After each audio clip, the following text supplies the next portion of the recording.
pag pinagsama mo tong dalawa, ito yung kakalabasan. Everyone keeps comparing the Issey Cream Stick blushes to the Rhode Pocket Blush. Pero in my opinion, it's not the perfect comparison. Hindi sila parehas, hindi sila dupes. Ang mas magandang comparison is with Westman Atelier. So, mas maganda pa and mas high-end pa dapat yung comparison. So, number 1, pagdating sa packaging, the Rhode blushes are very cheap. Sobrang plasticky nung feel niya. Ang gaan-gaan niya. Pero pagdating dito sa Issey na blush, it's heavier than this one. It feels more dense.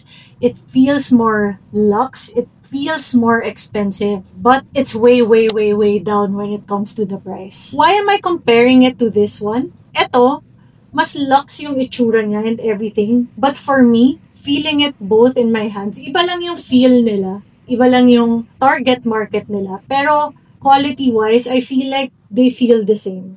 Parang pag pinagsama mo tong dalawa, ito yung kakalabasan. Basically, like with the packaging, ganun din yung formula niya. Rhode is more slippery, it's thinner, it's more glowy, and then the Westman Atelier is more matte, it's more perfecting, it's denser, and then ipaghalo mo yun yung Issey. Siya yung perfect balance ng dalawa, which is super good.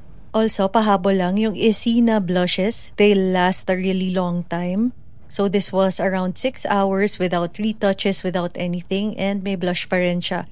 The Issey blushes last as long as the Westman Atelier one, if not longer. Yung Rhode, wag nyo na asahan yun. Sobrang bilis lang niya mawala sa skin ko. Yun lang. Bye!